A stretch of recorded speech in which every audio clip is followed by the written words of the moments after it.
এই মন্ত্ৰী ভাইটিকে ভগৱান কৰি তোমাৰ ওচৰত শৰণাগত হৈছোঁ। তাতনো পাইছোঁ ক তোমাৰে সুবৰ্ণময় ভাৰতৰ দৈব্যত কোনো চিত্ৰ নাই। বিষয়ে লৈ লাগিচাৰি দিওঁতো অনেকখিনি অপৰাধ ঘটিছে। সৰ্বৰ পৰা নৈখন কৰি নিজ গুণে সন্তুষ্ট হৈ ইহকাল পৰকাল তোমাৰ চঞ্চলতে কণিকা ঠাই দিবৰ কাৰণে গলাই বকনানি নহঙলি গীতাঞ্জলি কৰি ভূমিৰ কীৰ্তি চৰণে শৰণাগত হৈছে। আৰু এফাকি মাধৱ গুৰুজনৰ শৰণীয় ঘোষাৰে সেৱা হৈছে। যাদৱ যদুনন্দন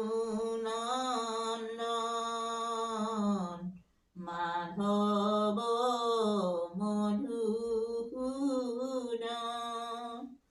তুমি নিত্য নিৰঞ্জন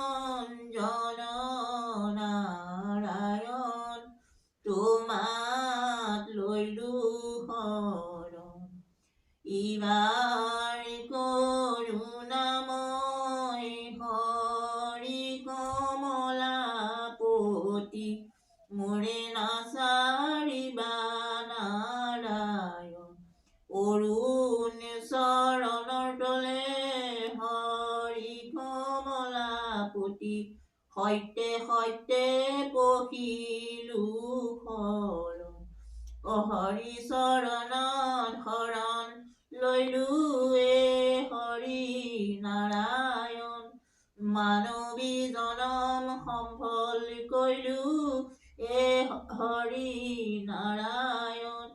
গোপাল গোবিন্দ যদুনন্দন কৃষ্ণৰ চৰণে লৈলো শৰণ।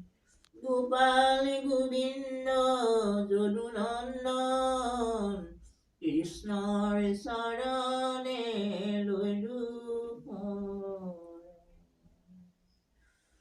জ্ঞান